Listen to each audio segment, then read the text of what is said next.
is officially top 5 season. So I thought, okay, let's not avoid that. Let's jump right into it. Let's do a top 5 list of our own so we can continue to revisit this. This is just part 1, potentially. If you guys don't like this, then it's just part 1, and then part 1 is part 1. There is no part 2.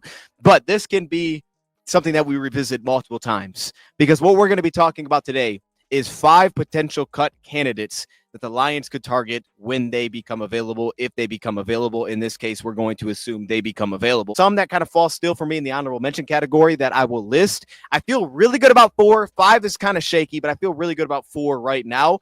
But there's so many options that we can revisit this. And if you have names that I didn't mention here, definitely let me know, and maybe I'll check them out for a part 2. So this is in no particular order. We're just going to jump right into it of players that definitely could be on the way out. And this is many times from speculation of those covering that team. Let's get into it. The first one that we have, this is one that I do like a lot, actually. This is going to Buffalo with Cam Lewis, who's listed as a safety, but also plays slot cornerback for them defensively. Cam Lewis is a player that right now with Buffalo is in that situation of, hey, we win in the draft. We address the defense like crazy. Specifically, we hit on a couple of defensive secondary pieces. They started off with Maxwell Harrison. It seems like he's okay. And then they also came back and took Jordan Hancock towards the end of the draft. So they added a couple of pieces that could play somewhat similar roles. I think Hancock plays a very similar role. And right now, they're going to have real competition of who's actually going to make this team. Dorian Strong's now in the mix as well at Virginia Tech. There's a lot of that competition going on. And while Cam Lewis can play a little bit more of a unique role for this team, he was utilized like a third safety for them this past season. So he's not like their Cole Bishop. Still have guys like Derek Forrest now if he makes the team. So there's a lot of that going on, and it could leave the door for a guy like Cam Lewis being let go. And I personally think Cam Lewis is a very intriguing fit for the Lions. 5'9", 180-pound safety / cornerback, slot cornerback that missed a lot of tackles last season, and specifically early in the season. And that's going to be the biggest thing that knocks him. That's what knocks his grades most of the time, is he started off with a lot of missed tackles this past season. But he was terrific in man coverage when he got the opportunity. A pretty rough pass defense. He was terrific in those spots, played over 100 snaps in man coverage for Buffalo this past season.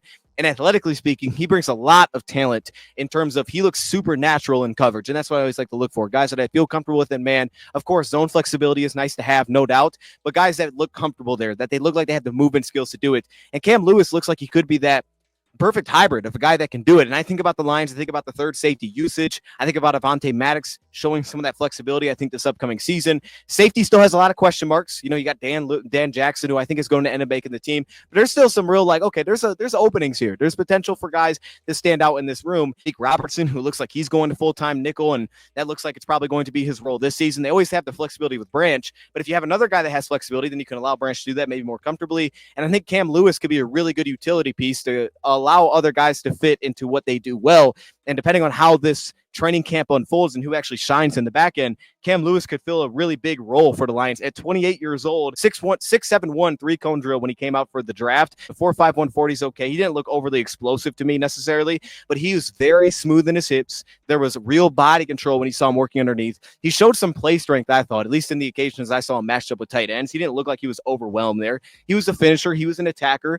His tackling technique was very low. It was a lot of attacking ankles, and it led to little leakage, but as mentioned, he missed a lot of tackles. Aggressive in zone coverage. He gets to his spots really early. I didn't think he always had the best feel. Like, okay, here's where I need a plaster, or okay, play's broken. Let me go find someone to take him away. I didn't feel like that was always his best feel. He looked just much more comfortable in terms of, like, I have these athletic skills to just go match up with people, so I can do that really well. I also needed to shed better when you're playing more towards the box. You may need to improve that. That's where a guy like Hancock can come into play out of Ohio State that they picked up, but his agility is incredibly noticeable. And then you also look at it as, hey, man, you look him in his back pedal and coverage. You look at the fluidity there as well. He's pretty bouncy when he wants to plant and drive and get downhill. So coverage-wise, I think it makes sense. Flexibility in the back end, I think it makes sense. And overall, I think Cam Lewis could be a very interesting fit. Also had 7 pressures, and I think for the last few seasons, he didn't even have a pressure. So he gave you that kind of flexibility as well. There's a lot of competition in that back end, and maybe this is the time to move on Cam Lewis. And if they do, could be interesting for the Lions, depending on how things shake out. All right, let's continue. Let's go to the next one. Another one that I really like here. And this is a team that has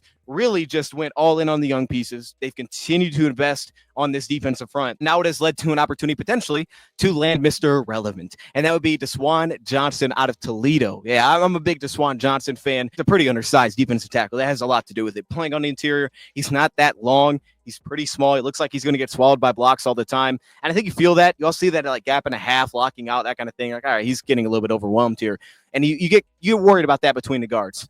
But the role that he's capable of playing, especially with what he was doing in that Rams defense, I think about Mekhi Wingo he's a little bit undersized as well. Obviously, I like Mekhi Wingo a lot, so this isn't like replace Mekhi Wingo, but it's understanding that he's going to miss some time likely. And if that is the case, Dwayne Johnson could come in and actually add, I think, similar the traits that he has in terms of the build that he brings and also just the toughness that he plays with. This is a powerful, competitive defensive lineman that really fights to not look like he's overwhelmed on the interior. And the biggest thing for me there was the punch. He had an explosive punch. He'd land hands early. He'd fight to the football. I mean, he got a lot of late effort wins where he'd track it down. He had some vision there as well, where he could kind of just work through blocks and find a way to find the football, get in on a play off the backside, and the flexibility. Like you'd see him a lot of times 3 technique, but you can kind of put him like inside shade of a tackle. I think you could play him like a D end in a 3-4 role and feel pretty comfortable with that, like getting him lined up against a tackle. And he's going to be outreached there, but he has that firm punch into tackles. He did a really good job. I think it was against Paris Johnson this past season against Arizona. That was a kind of a standout. He hasn't consistently been on the field a ton. Seeing the skill set, seeing the toughness of the player, and understanding where the Lions have real competition is the defensive line. Right? Raekwon Williams comes in as some competition Lions have added recently. He shows real leg drive. You watch him as a pass rusher, and there is juice. Right, there's flexibility of where he can line up, but he brings a lot of juice as a pass rusher. He gets an edge a ton. I like his hand usage because it feels dynamic. It feels pretty explosive. He's got some quickness to his hands, but he's also got some jolt to his hands as well to get himself separated. And there's a little bit of wiggle. He can be a little bit tough to deal with. He can just get upfield and create pressure. So he only was listed for 1 this past season, but he felt pretty impactful and just felt like he was playing with a super hot motor. So their quickness felt questionable, right? To get off the first step, it felt like he was falling behind too often. It felt like you could get him swallowed up in run plays. It felt like he could get in the spot where, okay, he's caught on the backside. He's actually not going to be able to scrape over top. He was inconsistent. I felt off the ball as well. The entry points felt inconsistent. And again, the length did show up. Like that gap and a half style that the Lions have played, that felt noticeable. Like, all right, he's a little bit undersized here. And this year, as they continue to add to the defensive line, maybe there's a chance that this guy's on the out. I think he's been a good player for them. I think they like him. Happens that this becomes the case, he'd be a really interesting signing for the Lions to go try to snag. And again, I believe this would be through the waiver wire because of his age. So you would have to be able to claim him. So I guess there's no guarantee that this would happen. But ultimately, maybe the Lions would throw a claim in if this was the case. Again, we'll have to see how the D-line shakes out. We don't really have a great sense right now until training camp happens, but we already know some of the injuries. So I just think it's interesting to keep an eye on some of these pieces at that spot. All right, let's continue on. Number 3, I'm going to go back to the defensive back room. And look, I like our defensive backs, so don't get it twisted, okay? These were players that I just liked. I didn't just chase positions. These were players that I liked. Number 3, I'm going to go Jaquan McMillian. Jaquan McMillian, yeah, that's right. Out of Denver, their slot cornerback this past season. And this one is based on what Denver ended up doing this offseason, right? So Denver ends up going in the draft. They feel like this is their starting slot. Look back, the former undrafted free agent. And ultimately, they come back in this year's draft, and a lot of the talk is they're going to go weapon. They're going to go receiver. They're going to go running back. In the first round, Jahdae Barron was in their lap, and they took him. And I could definitely see him starting in the nickel. Now, look, there's the flexibility there with Barron. They don't have to do this. But if they do look at it that way, there's been a lot of buzz, and this isn't just for me. There's been a lot of buzz just from reading up on Denver's that cover the Broncos. They feel like this is the guy that could be expendable. And now they may try to get a trade out of this. This could take like a pick swap to make it happen. But I do just like having more depth and guys that I feel comfortable with, like, okay, he can handle the slot role. Plus, he just feels like a kind of player that would fit the Lions. Like stylistically, the way that he plays the game, they all fit. Like we saw last season, Sean Payton said this about him. There are certain players and the ball finds them. He seems to have some of those traits. I'm proud of how he's played and how he's worked. His enthusiasm is kind of contagious. And I think he's brought a lot to the defense. Think about Dan Campbell, the connection with Sean Payton as well. And I think that's interesting. He didn't get a long-term deal. He ended up just getting the tender. So that made sense based on the price point, but he ended up just getting the tender. So maybe this is more of a trade piece for them, if anything. Even if they wanted to move off the piece, maybe that's all that it would turn into. But we saw improvement in man coverage this past season. He definitely felt like he could get himself into trouble. He wasn't like locked down from that position by any means. But again, depending on how it's shaking out, or if something happened during training camp, it's like, all right, we need a piece. He would absolutely be someone that I would keep my eye on. First off, Denver plays a ton of man coverage. So just stylistically speaking, I believe they led the NFL, depending on who you looked at for that metric, this past season in man coverage. And he got a lot better. It felt like in that role this past season, statistically, he graded out better there. 21 receptions on 29 targets in man coverage this past season. So the scheme fit makes sense. He's very laterally quick. He gets to his spots quickly. He plays with an urgency. Like seeing that Sean Payton quote makes a ton of sense. When you watch him, he plays with a fire to him. He's quick to his spots. He's going to get where he has to be early. I think he showed some real length. He's an aggressive piece. And I think that's what I always like from the slot is like guys that are close to the ball. I wanted those guys to be aggressive, be attacking. And I don't doubt that he is completely that across the board. Like this is an attacking type of piece plus burst to his game. I think he shows a real acceleration burst, especially top down. Maybe the biggest skill set for man coverage is that he shows some pattern recognition recognition. Like you get him in trail spots and the way that he kind of works back into the play, the angles that he plays with, the way he kind of strides out, shows a little bit of length to get back into those spots. Some early recognition, like he'll recognize the route stem early, step on top of it, cut things off early. They're just an urgencies to his game. Now, he doesn't always feel the most fluid. You'll watch him like, he's a smart player. He feels very aware of what's around him when you watch him in zone. He communicates during the play. There's a lot of that. There's a lot of constant eye bouncing. You feel like he's very aware of what's happening. The problem is, though, he just doesn't always look the most fluid. Like, for example, you get him some pedal spots, and you're like, okay, he can get attacked a little bit. You put him in a safety line. Sometimes it feels like he can get attacked. Feels like guys get on his toes really quickly. His back pedal, guys can get on his toes very quickly, like off-man coverage or zone, and he has some problems at the top of the route. It felt like his footwork was super inconsistent there, and just staying balanced to just in general, like we talk about Cam Lewis's body control, it didn't feel like that as much. Long speed was also not outstanding either. So there were some things that weren't the prettiest when you watch him in terms of just true fluidity. Makes sense, especially if he was cut. If he was cut, I would have no problem taking a swing on this player, but I'm sure there would be interest around the league, to be honest with you. So I could see them trying to, if anything, if they try to move off him, try to look for some kind of return. Like, we're going to try to trade the guy. We're not just going to cut them. And I would be understandable. Let's go to number 4. Next up, we have a tight end. Now, this is definitely a position I'm keeping my eye on because, first off, there could be multiple tight ends that come available. And the big thing about that is it was a strong tight end group this year in the draft. So that could lead to teams saying, we want to go with the young guy. If that's the case, you also look at free agency. Free agency was pretty awful at tight end before the draft. Like when free agency happens first, there was not a lot of talent out there in the market. Lions didn't really do much. Now, they brought in a piece from the Jets, which I think is a very interesting piece. We haven't seen much receiving production, but I think that could be interesting. And obviously at Brock Ray, you got Shane Zylstra who came back. So there's a lot of that. You went some UDFA route a little bit. Some interesting pieces. But there's not a ton of proven pieces there. And I think one guy that could be available, which would just make sense because of where our GM comes from, which is LA, is Tyler Higbee. At 32 years old, Tyler Higbee could absolutely be let go. They may try to trade him, but he could absolutely be let go. First off, they went into the draft. They went with Ferguson in the second round out of Oregon. It sounded like they were willing to take him in the first round. They couldn't get out. So they took Ferguson. They like Davis Allen. I've heard Sean McVay talk about Davis Allen and how he fits with Ferguson. And they still have Colby Parkinson. Now, if either one of those guys became available, I could see both of them being interesting. So keep an eye on the Parkinson name. We'll come back to that next time. But I want to stick with Tyler Higbee, the 32-year-old tight end, because those are 3 tight ends they seem to like. They gave Parkinson a nice little deal, if I remember correctly. And Tyler Higbee could be the next guy out because that's 4. I mean, not going to keep 4 tight ends, I wouldn't think. I know they may do some 12 personnel. They've done that before. Before tight ends would surprise me a little bit. 2023 has the torn ACL, comes back in 2024.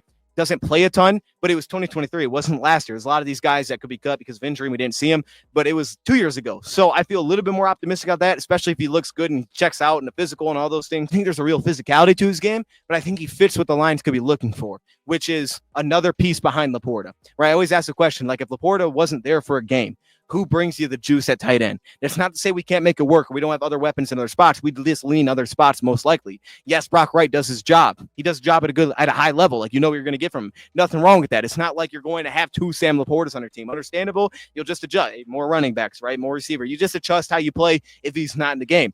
That said, though, Tyler Higbee, while he wouldn't be Sam Laporta, he is a former receiver. There's a connection that goes there. And to me, he just brings some real juice after the catch. He's done a lot of level 1 work, at least this past season, in limited sample size. So you have that. He getting the ball in his hands. He does some work with the ball in his hands. That's nice. Doing little work underneath. I think there's a real toughness to his game, but he transitions well with the ball in his hands. He gets upfield very quickly. Pretty loose. Like you watch him, that he has some shake at the top of the route. There's some looseness through the stem of the route.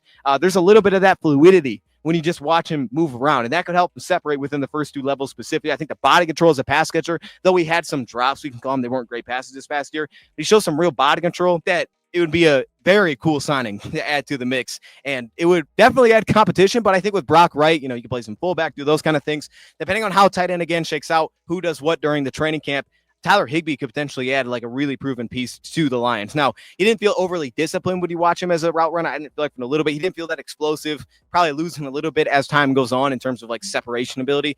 But he does feel like at very least, like, all right, he's going to be pretty reliable with his hands, may give us more juice after the catch, may feel like there's more versatility underneath. And he felt tough as a blocker on the move. I don't know how much he's going to be dominant in line, but on the move, he was pretty tough. And you could definitely pair him along and keep him alongside Brock Wright. It's not like because if you had Higbee, you'd have to cut Brock Wright. Like those two could coexist. So I think Tyler Higbee is a very interesting option. And I think at this point can make a lot of sense for Lions. So those are the 4 that I feel very good about. I like those 4 a lot. Now, number 5, I was a little bit like, all right, I kind of like some things, kind of don't like some things here. But it's a top 5 list, not a top 4, because top 4 list is weird. A top 5 list. Let's go to number 5, and we're going to go to New England. And this one is, I'm keeping my eye on it. Maybe I'm monitoring this a little bit more than anything, but he's switching positions. That was announced like 4 days ago, though he kind of did it last year anyway. So they say he's switching positions, but he did some of it last year. And that's Marte Mapu, the former mid-round pick by the New England Patriots, safety / linebacker hybrid. They're saying that he's going to linebacker a ton of snaps at safety and linebacker, kind of was used as a third safety as well within that defense. To me, I don't know that it will work incredibly well leaving him at linebacker. However, one thing that I think about is Deron Gilbert. His size, lines like him, he's in for some competition. He doesn't feel overly quick between the tackles for me. He also, to me, felt a little bit concerning in taking on blocks. Obviously, his frame isn't great for that. He's not like super skinny, but he just doesn't feel like he's built for that incredibly well. And his stack and shed was nowhere near consistent enough. He didn't feel like he always played fast enough to kind of live in between the tackles and be consistent there. So I think if that's your vision for him, I don't think it's going to connect incredibly well. And that can make it a weird fit for a team like the Lions. But if you use him in that third safety role / special teams, I think things could become a little bit interesting because he is a legitimately good piece in coverage. Like he can absolutely cover, and he's a really good pass rusher as well. He's a nice tackler. He plays with a wide base. He's pretty rangy. He's pretty lengthy as a tackler specifically. I do like how he trusts his eyes. I felt like in zone, there was a lot of good eye balance. I felt that he could really see the full field. He'd bounce between route to route. He trusts his eyes when stepping downhill. He was a powerful tackler that had a nice wrap up. There wasn't a lot after catch or after contact there when you watch him. Closing range. As a tackler, you saw the length. You saw the ability to kind of stride out a little bit as a closing, but as a blitzer specifically. And he was very balanced. He felt very balanced in his transitions, the movement skills. Now, I didn't feel like he was overly twitchy. That shows up as an issue between the tackles, too. Things are going to happen really fast. Maybe he can get there, and it's just like, all right, we're just going to take our time with this, and we'll see if we get there. He didn't also feel very quick to kind of retreat, short area, that kind of thing. It makes me wonder about linebacker for him. And again, his take on technique just felt really messy. It didn't feel like there was a ton of success there. The new coaching staff, tied along with the fact that he missed a lot of time last year with injuries, and then also on top of that, he had some healthy scratches in there as well. Maybe there's a chance that they move off of Mapu because it's a new coaching staff and they're changing positions. We've seen that happen before, and it's like, it just doesn't work out. Maybe they'll give him a year to give it a shot. I think they should. But ultimately, if he doesn't, maybe the Lions take a flyer on this. This would not be a trade for me, but this could be something the Lions could take a flyer on. I like that one. I don't love it because I'm just not completely sure on his role. I know we have some smaller linebackers. We can make that work. I just don't know how well it works with him. It's kind of a weird fit, but at very worst, I think he'd be very impactful on special teams. So you'd get that out of Marte Mapu. So those are the 5. Now, I do have some honorable mentions that we will touch on here before we wrap this thing up. And maybe some of these I'll have in the next part 2 that we do, where we'll talk about these guys more. Let's go back to tight end. I want to go to Seattle, where we have Noah Fant. You have Seattle, who, again, some changes there. They go in the draft. They add Elijah Arroyo. They also still have A.J. Barner in the mix. And to me, I think this leads to potentially opportunity to open up cap space, not for now, but for the future, because they could keep him around. But it could open up some cap space for them for the future. Specifically, he wasn't elite against man coverage. He's still not that old, though. He's 27 years old. And again, the tight end market was just so thin. He just didn't have a lot of separators, I feel like, when free agency first came around in terms of the tight end position. And I do still feel like Fant has that. I mean, he wasn't unproductive. 500 yards, 48 receptions, a touchdown this past season. He's not unproductive. I think that you use him on some more simplified routes, crossing routes, over routes. There's real effectiveness there. Out routes, he can get flat to the line. He's got some real juice. He can run away from people a little bit as well. I look at this as a fit of potentially a replacement for Zylstra, depending on how his preseason shakes out. I like him, but Zylstra's not the most dominant blocker. However, I thought his pass protection got better. I think Fant has shown the ability to do that. Does he have the toughness? Because you could have him, again, work a lot of underneath, run after catch opportunities, show a little bit more radius as a pass catcher as long as you're getting consistency there. He felt pretty powerful with the ball in his hands. He felt like he could be a little bit of a problem to bring down. There was a toughness to his nature. He had some suddenness at the top of the routes. I thought there was physicality there where you kind of separate from guys. I think he dropped his weight that well. I didn't think at the top of the route he was incredibly impressive either in terms of the stem because he wouldn't change the paces. He didn't feel overly nuanced, whereas like I could run anything with this guy. He's going to get open. I didn't feel that, but I know that he can bring real juice with the ball in his hands. And that's the thing that intrigues me about Noah Fant is that, again, depending on how it shakes out, if Fant became available, he could be interesting. And if he doesn't connect with Seattle in the training camp and those things, he doesn't look good, I could definitely see him just moving off of Noah Fant. One guy that we've talked about before is we've talked about David Ojabo. I didn't think he was great this past season. We've talked about him on a trade video before on Bleacher Report. I think David Ojabo could still be interesting. The fact that he was a healthy scratch a lot last year. Odafe Oweh could be a trade target. I just don't think they would go that route because I think you're playing extension. I think that this could straight up just be a cut by them because he came back, had a lot, he was drafted with the injury he didn't play. And, this past season played 270 snaps. He did have 12 pressures. He's flashed. He showed the spin move. He showed some juice. It'd be cool in theory to be like, put him next to Hutchinson again. That'd be cool. He just didn't show a ton. And you can kind of use him as stand-up rusher. He definitely brings juice. Maybe as he continues to get right, like he looks better even this season. And this could be an interesting time to strike because it really does feel like this guy could just straight up be cut. They added Mike Green. This feels like a guy that could be on the outside looking in. It just feels like that could happen. It wouldn't shock me, honestly, at all. I don't know Lions would be that interested, but we've talked about him before. We may revisit that one a little bit more, but I'm just kind of keeping my eye on that situation as it goes forward. There's a guy from Cleveland, Jordan Hicks, that I think is interesting as well. He's very talented. He's a starting player for Cleveland. It would mainly just be them saying, hey, we drafted Carson Swetzinger. We're going to go young this season. We want to kind of lean into that. And that could lead them to saying, okay, we're going to move off a bet like Jordan Hicks. And just based on the linebacker position, Lions could be like, oh, that's a starter. You also have, of course, Jermaine Pratt, who's now available. I don't think that will happen, but you also do have that being the case. Javonte John Baptiste. I didn't love this film, but he was only a rookie. He was a 7th-round pick. There was a lot of development things that were kind of tied in there. At 25 years old, he was undersized coming out of the draft. He looked bigger this past season than what his size at 240 was listed, and he's lengthy. He's very lengthy. I think he showed some things with his hands this past year. He didn't really show a lot of bull rush, not a lot of leg drive for me. His get-off felt pretty inconsistent as well, but he felt pretty rangy. He was like, okay, I could see him being a run defender. I could see him being a stand-up piece. I could see that being effective. This would be someone that you're not really maybe relying upon, but if he had a strong preseason with Washington and just didn't make the roster, even though he had a strong preseason, maybe that happens. Or maybe he's strong enough in the preseason, he shows a big enough jump where he goes for a day 3 pick swap because it was like, oh, he's so young. Day 3 pick swap. We want a little more juice. Maybe that was something that could happen. That would be like a Trinity Benson type of trade, I think, and hopefully it would work out. But that's the kind of thing that I think about with that kind of piece. Ultimately, though, I have a lot more players on here. I just don't want to go through them all because I want to save some of them for the next time we do this. And if you guys enjoyed this, let me know because we will do this again. But I'm going to leave it right there, man. Those are 5 players the Lions could potentially target that could potentially be let go by them teams via trade or via release as we go through training camp. These are all projection based. Maybe none of them become available. Maybe they all do. Is that for the most part, all of them had buzz. At least there's people talking about it from their team that covers their team. Maybe this guy's on the out. This guy's on the roster bubble. So that's just looking around at the roster bubble space and seeing what's out there. If you guys want another part of this or you have some names, let me know. I'm going to leave it there. I appreciate y'all joining, man. Go check out Bleacher Report, man. Download the app. Share it with your friends and family. Let them know what time it is. All right. Get them on the app. Okay, follow me on the app too. You got to follow me. That's crazy. Follow the Lions. You'll see me over there.